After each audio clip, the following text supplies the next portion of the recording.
Olá, tudo bem? Meu nome é Davi, atuo aqui no Brasil Salomão e Matos Advocacia há 19 anos. 3 como estagiário e há 16 anos sou advogado, lotado na área tributária, atuando mais especialmente com tributos municipais.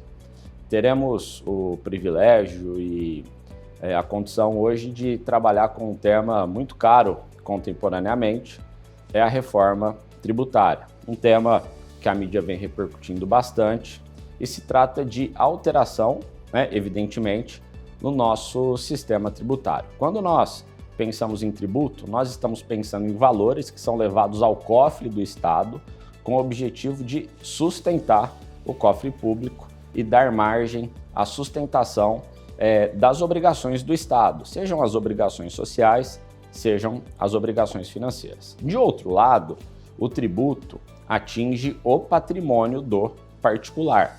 Além disso, o tributo também atinge o consumo.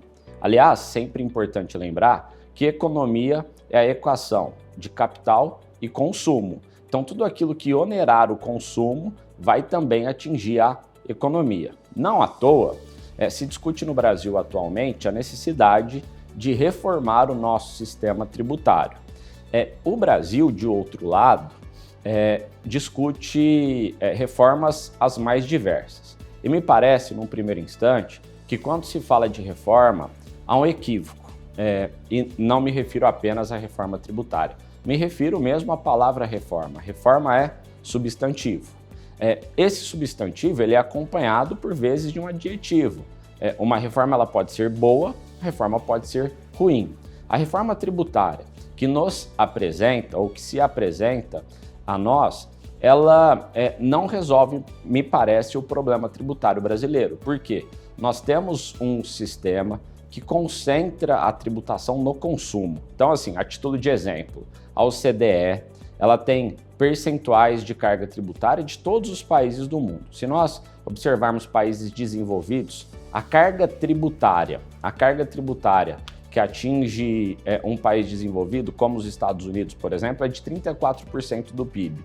A nossa é de 32% do PIB. O que isso significa? Significa que a nossa carga tributária ela é equiparável aos principais países do mundo. No entanto, a carga tributária americana é concentrada em 5%, 10% em consumo, a nossa em 50%.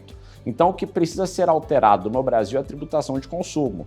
Isso não dependeria de uma reforma.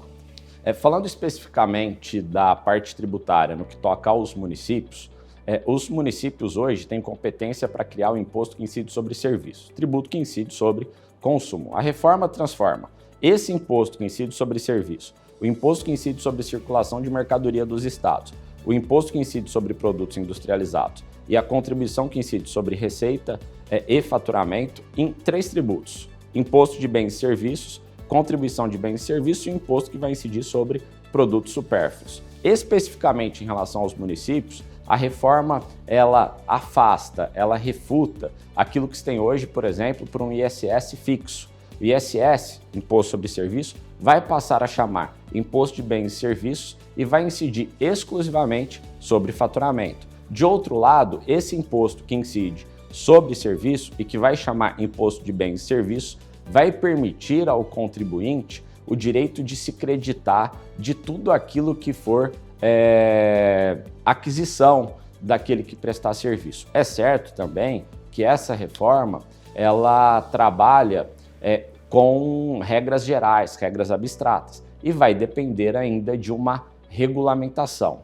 Além disso, em relação aos municípios, o imposto de bens e serviços ele terá alíquotas diferentes para setores específicos da economia, especialmente para a saúde, especialmente para educação. Então, assim, em resumo, a reforma tributária, no que se refere aos municípios, eu estou aqui especificamente para falar dos municípios, ela altera a dinâmica que nós temos hoje. O imposto sobre serviço passa a ser o imposto de bens e serviços, contemplando junto com ele aquele imposto que incide sobre circulação de mercadorias. De outro lado, o imposto sobre serviço, que hoje é um imposto cumulativo. O que é um imposto cumulativo? É aquele que não permite o direito de crédito da operação anterior. O imposto sobre serviço passa, ao contrário, a permitir o direito de crédito. Além de nós termos setores específicos que terão um determinado benefício. De outro lado, né, eu lembro, nós não teremos mais o benefício, por exemplo, de se recolher um ISS pela alíquota fixa.